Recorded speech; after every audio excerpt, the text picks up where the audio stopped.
अब क्रिया के भेद के अंतर्गत आपका अर्थ के आधार पर क्रिया के भेद।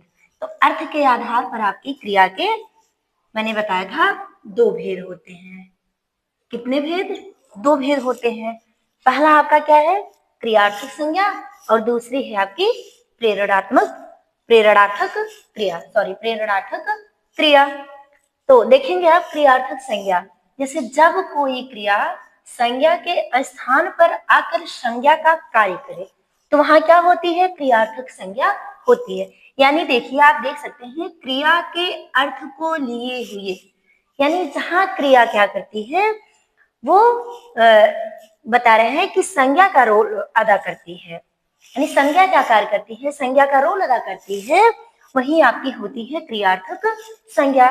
जैसे आप उदाहरण देख सकते हैं कि फास्ट फूड खाना शरीर के लिए हानिकारक है। तो यहाँ आपका जो खाना शब्द हुआ आपकी क्या हुई? एक क्रिया हुई। तो यहाँ पर यह जो है आपका ये फास्ट फूड आपका जो आया है यहाँ पर, यह क्या है? यह आपके लिए आया है संज्ञा के स्थान पर प्रयुक्त हुआ है आपका ये फास्ट फूड, यानी आपका फास्ट फूड खाना शरीर के लिए हानिकारक है। तो इस उदाहरण के माध्यम से आप देख सकते हैं कि यहाँ आपका जो खाना शब्द है आपकी क्रिया है। तो यहाँ एक किसका कार्य कर रही है? आपका संज्ञा का कार्य कर रही है, इसलिए यहाँ आपकी हुई क्रियार्थक संज्ञा। दूसरा एग्जाम्पल आप देख सकते हैं, जैसे देश के लिए मरना गर्व की बात है। तो यहाँ जो आपके मरना शब्द आया है ये आपकी क्या है? एक क्रिया है। तो यह जो है किसके कहाँ प्रयुक्त हुई है? आपकी संज्ञा के स्थान पर प्रयुक्त हुई है। किसके लिए मरना? देश के लिए मरना। किसकी बात है? गर्व की बात है। तो यह जो है आपकी क्या हुई? क्रियार्थक संज्ञा हुई। तो जैसे आप इसको तो समझ गए होंगे कि ये क्रियार्थक संज्ञा, बहुत आसानी समझ गए होंगे कि ये क्रियार्थक संज्ञा कहाँ होती है, क्या होती है।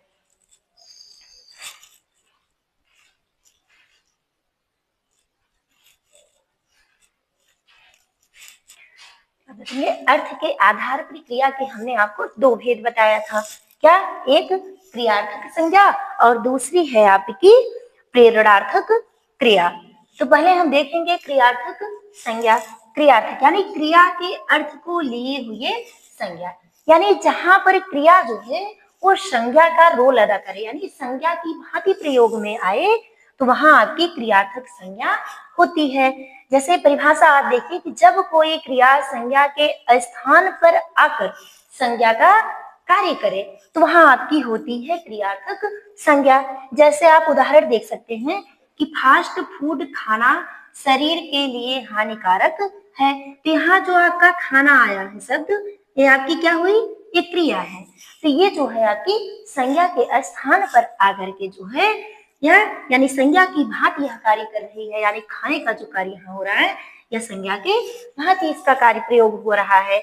इसलिए यहाँ पर आपका हुआ जो है क्रियार्थक संज्ञा। दूसरा एग्जाम्पल आप देख सकते हैं, जैसे देश के लिए मरना गर्व की बात है। तो यहाँ जो मरना शब्द आया है यह आपकी क्या है? क्रिया है। तो यहाँ आपको जैसे उदाहरण देख सकते हैं यहाँ पे इस परिभाषा के माध्यम से कि संज्ञा के स्थान पर आकर, तो मरना आपकी क्या हुई? क्रिया हुई।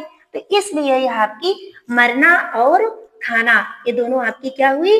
क्रियार्थक संज्ञा हुई, क्योंकि यह जो है आपकी संज्ञा के स्थान पर अपना ये देखो क्रियार्थक संज्ञा हुई, क्योंकि यहाँ जो है ये कहाँ प्रयोग हुए? ये आपकी संज्ञा के स्थान पर प्रयोग में लाए जा रहे हैं शब्द आपके, जैसे खाना और मरना। तो इसलिए यहाँ पर आपकी हुई क्रियार्थक संज्ञा, क्योंकि आप देखिए इसके नाम से ही समझ सकते हैं क्रिया के अर्थ को लिए हुए संज्ञा, यानी जहां पर क्रिया जो होती है वह संज्ञा की भांति कार्य करती है या संज्ञा का रोल अदा करती है, तो वहां पर आपका होता है क्रियार्थक संज्ञा। तो अब आप दूसरा देखेंगे प्रेरणार्थक क्रिया।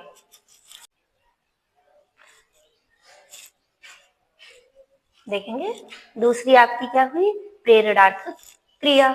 करें कि जैसे प्रेरणा यानी प्रेरणा देने वाली, यानी जिससे हमको क्या मिले? प्रेरणा मिले। तो क्या है? जैसे जब वक्ता द्वारा किसी कार्य को अन्य के द्वारा करवाया जाता है तो वहां पर क्या होती है? आपकी प्रेरणार्थक क्रिया होती है। तो यह प्रेरणार्थक क्रिया भी आपकी कितने प्रकार की होती है? 2 प्रकार की होती है। कितने प्रकार की? 2 प्रकार की होती है आपकी प्रेरणार्थक क्रिया। पहली है आपकी एक प्रथम प्रेरणार्थक क्रिया और दूसरी ये आपकी दूसरी द्वितीय प्रेरणार्थक क्रिया। तो हम देखेंगे पहले प्रथम प्रेरणार्थक क्रिया कहाँ होती है। प्रथम प्रेरणार्थक क्रिया में क्या होता है, जैसे धातु के साथ आपका आना या लाना शब्द जो होता है वो जोड़ करके आपकी क्या होती है, प्रथम प्रेरणार्थक क्रिया बनती है।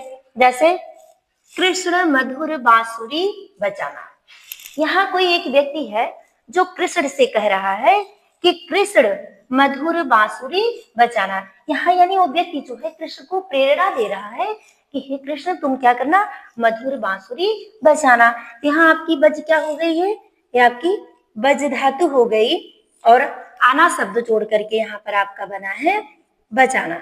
यहाँ ये आपकी बजाना जो क्रिया हुई ये आपकी क्या हुई, प्रथम प्रेरणार्थक क्रिया हुई। अब हम दूसरा आप देखेंगे द्वितीय प्रेरणार्थक क्रिया।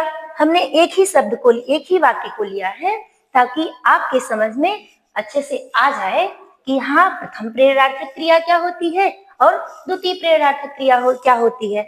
तो जैसे यहाँ एक व्यक्ति है, ठीक है, यहाँ एक व्यक्ति है जो कृष्ण से कह रहा है, यानी कृष्ण से कि कृष्ण तुम जो है क्या करना, मधुर बांसुरी बजाना। तो यह वक्ता हो गया, यानी कहने वाला पहला व्यक्ति हो गया और दूसरा व्यक्ति यहाँ कौन हुआ, कृष्ण हुआ, जिससे हम कह रहे हैं कि कृष्ण तुम मधुर बांसुरी बजाना।